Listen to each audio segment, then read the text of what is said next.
ನಮಸ್ಕಾರ ಸ್ನೇಹಿತರೆ, ಎಲ್ಲರಿಗೂ ಲೋಕಿ ಸಂಚಾರಿ ಯೂಟ್ಯೂಬ್ ಚಾನಲ್ಗೆ ಸ್ವಾಗತ. ಸ್ನೇಹಿತರೆ, ಎಲ್ಲರಿಗೂ ಯುಗಾದಿ ಹಬ್ಬದ ಶುಭಾಶಯಗಳು. ಈ ವರ್ಷದ ಯುಗಾದಿ ಹಬ್ಬ ಎಲ್ಲರಿಗೂ ಸಹ ಒಳ್ಳೆಯದಾಗಲಿ, ಎಲ್ಲ ರೀತಿಯ ಅಭಿವೃದ್ಧಿ ಆಗಲಿ ಅಂತ ನಾನು ಕೇಳ್ಕೊತೀನಿ. ಹಾಗೆ ಮತ್ತೊಮ್ಮೆ ಯುಗಾದಿ ಹಬ್ಬದ ಶುಭಾಶಯಗಳೊಂದಿಗೆ ನಾನು ಇವತ್ತು ಒಂದು ವಿಶೇಷವಾದ ಜಾಗಕ್ಕೆ ಬಂದಿದ್ದೀನಿ. ಸ್ನೇಹಿತರೆ, ಇದು ಯುಗಾದಿ ಹಬ್ಬದ ದಿನ, ವರ್ಷದಲ್ಲಿ ಅಂದರೆ ಯುಗಾದಿ ಹಬ್ಬದ ದಿನ ಒಂದು ದಿನ ಮಾತ್ರ ಈ ಕಾಡಿನೊಳಗಡೆ ಪ್ರವೇಶ ಇರುತ್ತೆ. ಇದು ಕೊಟ್ಟದ ಮಾಸ್ತಮ್ಮ ಅಂತ.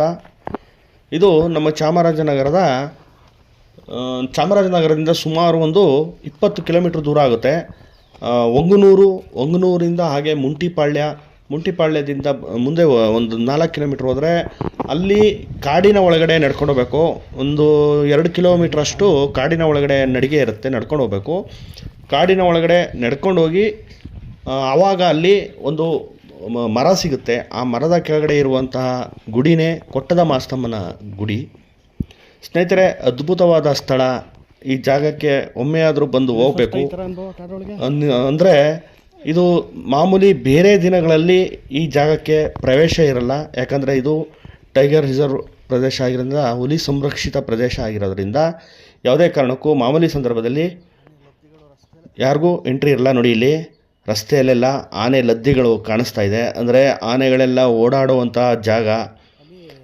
ಹಾಗಾಗಿ ಇಲ್ಲಿ ಸಾಮಾನ್ಯ ದಿನಗಳಲ್ಲಿ ಪ್ರವೇಶ ಇರೋಲ್ಲ. ಸ್ನೇಹಿತರೆ ನೋಡಿ, ಪ್ರಕೃತಿನೇ ದೇವರು ಅಂತ ನಂಬ್ಕೊಂಡು ಬಂದಿರೋ ನಮ್ಮ ಹಿಂದಿನಿಂದ ಆಚರಣೆ ಮಾಡಿಕೊಂಡಿರುವಂಥ ಪದ್ಧತಿಗಳು ಇನ್ನೂ ಕೆಲವು ಕಡೆ ಆಚರಣೆಯನ್ನು ಮಾಡಿಕೊಂಡು ಬರ್ತಾನೆ ಇದ್ದಾರೆ. ನಿಜವಾದ ಸತ್ಯ ಏನಂದರೆ ಪ್ರಕೃತಿನೇ ದೇವರು. ಕಣ್ಮುಂದೆ ಕಾಣುವಂತಹ ಪ್ರಕೃತಿಯಲ್ಲಿ ನಡೆಯುವಂಥ ವಿಸ್ಮಯಗಳು ಸಾಕಷ್ಟಿವೆ. ಸ್ನೇಹಿತರೆ, ಇದು ಸುಮಾರು 7-8 ತಲೆಮಾರುಗಳಿಂದ ಪೂಜೆಯನ್ನು ಸಲ್ಲಿಸ್ಕೊಂಡು ಬರ್ತಿದ್ದಾರಂತೆ ಆ ಪೂಜಾರರು ಹೇಳಿದ್ರು. ನಾನು ಮುಂಚೆನೂ ಸಹ ಈ ಕೊಟ್ಟದ ಮಾಸ್ತಮ್ಮನ ಒಂದು ವಿಡಿಯೋನ ಮಾಡಿ ಹಾಕಿದ್ದೀನಿ. ಹಾಗೆ ಈ ಬಾರಿನೂ ಮತ್ತೊಮ್ಮೆ ಹೋಗಬೇಕು ಅನ್ನಿಸ್ತು, ಬಂದೆ. ನಾನು ನನ್ನ ಹೆಂಡ್ತಿನ ಕರ್ಕೊಂಡು ಬಂದೆ. ಅವಳು ನೋಡಬೇಕು ಅಂತ ಹೇಳಿದ್ಲು, ಅದಕ್ಕೋಸ್ಕರ ಅವಳನ್ನು ಜೊತೆಯಲ್ಲಿ ಕರ್ಕೊಂಡು ಇವತ್ತು ಕೊಟ್ಟದ ಮಾಸ್ತಮ್ಮನ ಗುಡಿಗೆ ಬಂದಿದ್ದೀನಿ.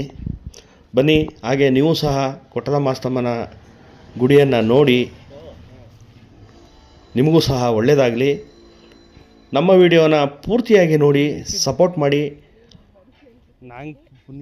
ಸ್ನೇಹಿತರೆ, ಕಾಡಿನ ಒಳಗಡೆ ನೋಡಿ, ಬೇಸಿಗೆ ಆಗಿರೋದ್ರಿಂದ ಎಲ್ಲ ಒಣಗಿರೋದ್ರಿಂದ ಏನಂದರೆ ಕಾಡು ಒಂಥರ ಮಾಮೂಲಿ ವಿಶಾಲವಾಗಿ ಕಾಣ್ತಾ ಇದೆ.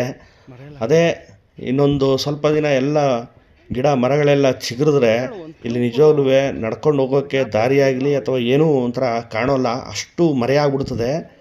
ನೋಡಿ, ಈಗೆಲ್ಲ ಆ ಕಡೆ ಈ ಕಡೆ ಎಲ್ಲ ಫುಲ್ಲು ಒಣಗಿರೋದ್ರಿಂದ ಕಾಲ್ನಡಿಗೆ ದಾರಿಗೆ ಮಾತ್ರ ಕಾಣಿಸ್ತಾ ಇದೆ. ಸ್ನೇಹಿತರೆ ನೋಡಿ, ಈ ಕಡೆ ಆ ಕಡೆ ಎಲ್ಲ ಏನಾದ್ರು ಗಿಡ ಬೆಳೆದ್ಬಿಟ್ರಂತೂ ಏನೂ ಕಾಣಲ್ಲ. ಆವಾಗ ಯಾವ ಪ್ರಾಣಿ ನಿಂತಿದ್ರೂ ಗೊತ್ತಾಗಲ್ಲ. ಹುಲಿ, ಚಿರತೆ, ಆನೆಗಳೆಲ್ಲ ಓಡಾಡುವಂತಹ ದಾರಿ. ಏನಂದರೆ ಈ ಸಂದರ್ಭದಲ್ಲಿ ಫಾರೆಸ್ಟ್ನವರು ಸಹ ಬಂದು ಅವರು ಸಹ ಸಹಕಾರವನ್ನು ಕೊಡ್ತಾರೆ. ಇಲ್ಲಿ ಪೂಜೆ ಪೂಜಾರುಗಳು ಏನಿದ್ದಾರೆ ಅವರ ಜೊತೆಯಲ್ಲಿ ಬರಬೇಕು ಇಲ್ಲಿಗೆ. ಈ ಯುಗಾದಿ ಹಬ್ಬದಲ್ಲಿ ಅವರು ಬರ್ತಾರೆ. ಮತ್ತು ಒಂಗನೂರು ಗ್ರಾಮದವರು ಒಂದಷ್ಟು ಜನ ಬಂದು ಇಲ್ಲಿ ಅಡುಗೆಯನ್ನು ಮಾಡಿ ಬಂದಿರತಕ್ಕಂಥ ಎಲ್ಲ ಜನಗಳಿಗೂ ಪ್ರಸಾದವನ್ನು ಕೊಡ್ತಾರೆ. ಇಲ್ಲೆಲ್ಲ ಆನೆ ಲದ್ದಿಗಳು ನೋಡಿ, ರಸ್ತೆಯಲ್ಲೆಲ್ಲ ಆನೆ ಲದ್ದಿಗಳು ಕಾಣಿಸ್ತಾ ಇದೆ. ಸ್ನೇಹಿತರೆ, ಈ ಕಾಡಿನ ಒಳಗಡೆ ನಡ್ಕೊಂಡು ಹೋಗೋಕ್ಕೆ ಏನೋ ಒಂಥರ ಖುಷಿ ಆಗುತ್ತೆ. ತುಂಬ ಒಂಥರ ಪ್ರಕೃತಿ ವಾತಾವರಣದಲ್ಲಿ ಆ ತಂಪಾದ ಗಾಳಿ. ಏನು ಈ ಸಿಟಿಗಳಲ್ಲಿ ಕಲುಷಿತವಾದ ಗಾಳಿನ ಸೇವಿಸಿ ನಮ್ಮ ಆರೋಗ್ಯ ಎಲ್ಲ ಕೆಟ್ಟಿರುತ್ತೆ. ಈ ಥರ ವಾತಾವರಣದಲ್ಲಿ ಈ ಗಾಳಿಯನ್ನು ಕುಡಿದ್ರೆ ಎಷ್ಟೋ ಆರೋಗ್ಯಕ್ಕೆ ಒಳ್ಳೆಯದು ಅಂತ ಅನ್ಕೋತೀನಿ. ನೋಡಿ, ಈಗ ಕೊಟ್ಟದ ಮಾಸ್ತಮ್ಮನ ಗುಡಿ ಹತ್ರ ಬಂದಿದ್ದೀವಿ. ನೋಡಿ, ಇಲ್ಲಿ ಎಲ್ಲ ಅಡುಗೆಗೆ ತಯಾರಿಯನ್ನು ಮಾಡ್ತಾಯಿದ್ದಾರೆ. ಇಲ್ಲಿ ಕೆಲವರು ಸಕ್ಕರೆ ಬಾಳೆಹಣ್ಣು ಮಾಡೋದಕ್ಕೆ ಎಲ್ಲ ಸಿದ್ಧತೆಯನ್ನು ನಡೆದಿದ್ದಾರೆ. ನೋಡಿ, ಮಜ್ಜಿಗೆ ಪಾನಕವನ್ನು ಸಿದ್ಧತೆ ಮಾಡ್ತಾಯಿದ್ದಾರೆ. ಒಂಗನೂರು ಗ್ರಾಮದವರು ಇದನ್ನೆಲ್ಲ ಮಾಡ್ತಾರೆ. ಸ್ನೇಹಿತರೆ ನೋಡಿ, ಇಲ್ಲಿಗೆ ಉಪಯೋಗಿಸುವಂತಹ ನೀರು ಈ ಇಲ್ಲಿ ತುಂಬ ಒಂದು ನಿಜವಾಗಲೂ ವಿಶೇಷ ಏನಂದರೆ, ಈ ಮಾಸ್ತಮ್ಮನ ಗುಡಿಯಲ್ಲಿ ಮರ ಇದೆ ಇಲ್ಲಿ, ಎಷ್ಟೋ 7-8 ಮರ ಇದೆ ಇಲ್ಲಿ. ಆದರೆ ಈ ಮರದ ಬೇರಿನಿಂದ ನೀರು ಬರುತ್ತೆ. ಆ ನೀರು ಎಲ್ಲಿಂದ ಬರುತ್ತೆ ಅಂತ ಇವತ್ತವರೆಗೂ ಯಾರಿಗೂ ಗೊತ್ತಿಲ್ಲ. ಅದೊಂದು ಆಶ್ಚರ್ಯ. ಆ ಮರದ ಬೇರಿನಿಂದ ಬರುವಂಥ ನೀರನ್ನೇ ಅಡುಗೆಗೆ ಉಪಯೋಗಿಸ್ತಾರೆ. ಅದು ನೀರು ನಿರಂತರವಾಗಿ ಬರ್ತಾನೇ ಇರುತ್ತೆ. ಆ ನೀರನ್ನೇ ಅಡುಗೆಗೆ ಉಪಯೋಗಿಸ್ತಾರೆ. ಮತ್ತು ಆ ನೀರನ್ನು ಬಾಟಲ್ಗಳಲ್ಲಿ ಇಟ್ಕೊಂಡೋಗಿ ಮನೆಗೆ ಕೊಟ್ಟದ ಮಾಸ್ತಮ್ಮನ ತೀರ್ಥ ಪ್ರಸಾದ ಅಂತ ಮನೆಗಳಿಗೆ ತಗೊಂಡು ಹೋಗ್ತಾರೆ. ನೋಡಿ, ಇದೆ ಶ್ರೀ ಕೊಟ್ಟದ ಮಾಸ್ತಮ್ಮ.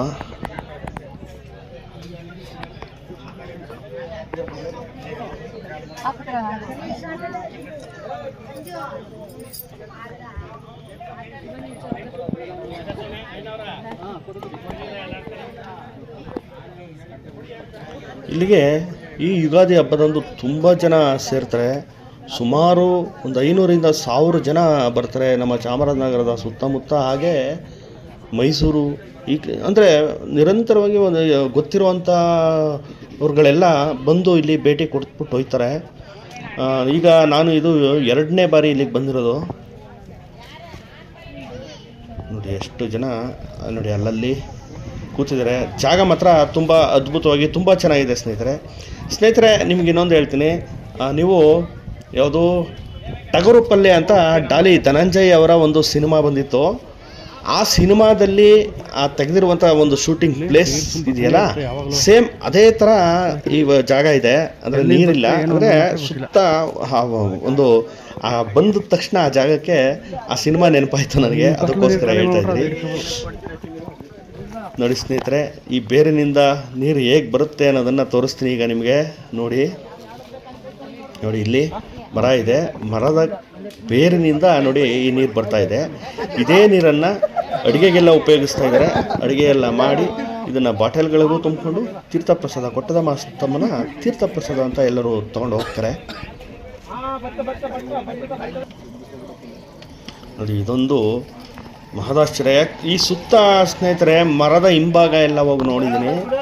ಅಲ್ಲೆಲ್ಲೂ ಸಹ ನೀರಿರುವಂಥ ಯಾವುದೇ ರೀತಿ ಕುರುಹುಗಳು ಕಾಣಿಸಲ್ಲ. ಎಲ್ಲೋ ಹಿಂದೆ ಎಲ್ಲರೂ ನೀರು ನಿಂತಿದೆಯೇನೋ ಅಂತ ಅಂದ್ಕೊಳ್ಳೋಣ. ಅಂದರೆ ಎಲ್ಲ ಫುಲ್ಲು ಕಾಡು, ಮರ ಮತ್ತು ಹಾಗೆ ಒಣಗಿರುವಂಥ ನೆಲ ಕಾಣುತ್ತೆ ಹೊರತು ಅಲ್ಲಿ ಯಾವುದೇ ರೀತಿ ನೀರಿನ ಕುರುಹುಗಳು ಇಲ್ಲ. ಈ ಮರದ ಬೇರಿನಿಂದ ನೀರು ಬರೋದೇ ಒಂದು ಆಶ್ಚರ್ಯ. ಎಲ್ಲರಿಗೂ ತುಂಬ ಆಶ್ಚರ್ಯ ಪಡ್ತಾರೆ ಈ ಜಾಗನ.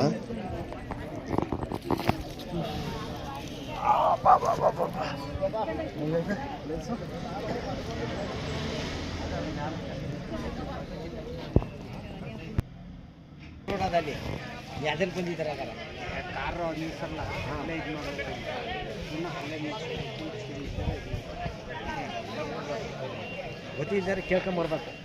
ಏನು 2-3 ಸಾರಿ ಬಂದೀನಿ. ಮತ್ತೆ ಇದೆ ಫಸ್ಟ್ ನೋಡಿ. ಈಗ ಎಲ್ಲಿ ನೀರು ಬರ್ತಾರೆ,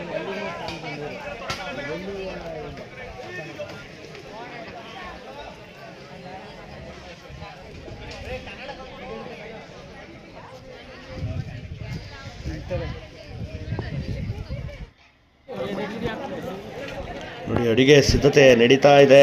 ಒಂದು ಕಡೆ ಸಿಹಿ ಪೊಂಗಲ್ ಮಾಡ್ತಾ ಇದ್ದಾರೆ, ಬೆಲ್ಲದ ಅನ್ನ. ಮತ್ತೊಂದು ಕಡೆ ನೋಡಿ ಬೆಲ್ಲ, ಒಂದು ಬಕೆಟ್ ತುಂಬ ಬೆಲ್ಲ ತುಂಬಿಟ್ಟಿದ್ದಾರೆ. ಮತ್ತೊಂದು ಕಡೆ ಬಾತ್ ಮಾಡ್ತಾ ಇದ್ದಾರೆ. ಮತ್ತು ಇನ್ನೊಂದು ಕಡೆ ಸಕ್ಕರೆ, ಬಾಳೆಹಣ್ಣು, ಪಂಚಾಮೃತ ಮಾಡೋದಕ್ಕೆ ಎಲ್ಲ ಸಿದ್ಧತೆ ನಡೀತಾ ಇದೆ. ಮತ್ತು ಇನ್ನೊಂದು ಕಡೆ ನೀರು ಮಜ್ಜಿಗೆ ಮತ್ತು ಪಾನಕವನ್ನು ಮಾಡ್ತಾ ಇದ್ದಾರೆ. ಸ್ನೇಹಿತರೆ, ಈ ಅಡುಗೆ ಎಲ್ಲ ರೆಡಿ ಆದ ತಕ್ಷಣ ಕೊಟ್ಟದ ಮಾಸ್ತಮ್ಮನಿಗೆ ನೈವೇದ್ಯವನ್ನು ಇಟ್ಟು ಬಂದಿರತಕ್ಕಂಥ ಎಲ್ಲ ಭಕ್ತಾದಿಗಳಿಗೂ ಈ ಪ್ರಸಾದವನ್ನು ಕೊಡ್ತಾರೆ. ಎಲ್ಲರೂ ಇಲ್ಲೇ ಈ ಪ್ರಸಾದವನ್ನು ಸ್ವೀಕರಿಸಿ ನಂತರ ತಮ್ಮ ಊರುಗಳಿಗೆ ಹೊರಡುವಂಥದ್ದು. ಸ್ನೇಹಿತರೆ, ಇಲ್ಲಿ ಏನಂದರೆ ಒಂದು 3 ಗಂಟೆ 4 ಗಂಟೆ ಒಳಗಡೆ ಎಲ್ಲರೂ ಈ ಜಾಗವನ್ನು ಖಾಲಿ ಮಾಡಿಬಿಡ್ತಾರೆ. ನಂತರ ಇಲ್ಲಿಗೆ ಯಾರೂ ಬರಲ್ಲ, ಯಾರಿಗೂ ಎಂಟ್ರಿ ಇರಲ್ಲ. ನೋಡಿ, ಬಕೆಟ್ ತುಂಬ ಬಾಳೆಹಣ್ಣನ್ನು ಕಟ್ ಮಾಡಿ ಇಟ್ಟಿದ್ದಾರೆ. ಪಂಚಾಮೃತ ಮಾಡೋಕ್ಕೆ ಸಕ್ಕರೆ, ಬಾಳೆಹಣ್ಣು.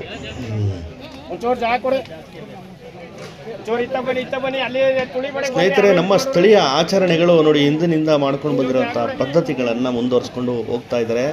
ಇದನ್ನೆಲ್ಲ ಅದು ಈ ಕಾಡಿನ ಮಧ್ಯೆ ಬಂದು ಮಾಡುವಂಥದ್ದು ನಿಜವಾಗ್ಲೂ ಒಂದು ಥರ ಖುಷಿ, ಸಂತೋಷ. ಫ್ಯಾಮಿಲಿಯೊಂದಿಗೆ ಇಂಥ ಜಾಗಕ್ಕೆ ಬಂದು ಒಂದು ದಿನ ಕಾಲ ಪೂರ್ತಿ ಅಂದರೆ ಪೂಜೆ ಎಲ್ಲ ಮುಗಿಸ್ಕೊಂಡು ಒಂದು ಸ್ವಲ್ಪ ಹೊತ್ತು ಇದ್ದು ಕಾಲ ಕಳ್ಕೊಂಡು ಹೋದರೆ ಏನೋ ಒಂಥರ ಖುಷಿ ಸಿಗುತ್ತೆ. ನೋಡಿ ಸ್ನೇಹಿತರೆ, ಬಂದು ಈ ಜಾಗವನ್ನು ನೋಡಿರೋರು ಕಮೆಂಟ್ ಮಾಡಿ, ನಿಮ್ಮ ಅಭಿಪ್ರಾಯಗಳು ನಿಮ್ಗೇನು ಅನ್ನಿಸ್ತು ಅನ್ನೋದನ್ನು ಕಮೆಂಟ್ ಮಾಡಿ. ಹಾಗೆ ಪ್ರಸಾದ ಎಲ್ಲ ಪೂಜೆ ಎಲ್ಲ ಆಯಿತು, ನಮಗೂ ಸಹ ಸಮಯ ಲೇಟಾಗಿರೋದ್ರಿಂದ ನಾವು ಹೊರಟ್ಬಿಟ್ಟು ನೋಡಿ ಇನ್ನೂ ಬರ್ತಾನೆ ಇದ್ದಾರೆ ಜನ. ನೋಡಿ ತುಂಬ ಜನ ಬರ್ತಾ ಇದ್ದಾರೆ, ಹೆಚ್ಚು ಕಡಿಮೆ ಸ್ನೇಹಿತರೆ ಸಾವಿರಾರು ಜನ ಸೇರಿದ್ದಾರೆ ಇಲ್ಲಿ.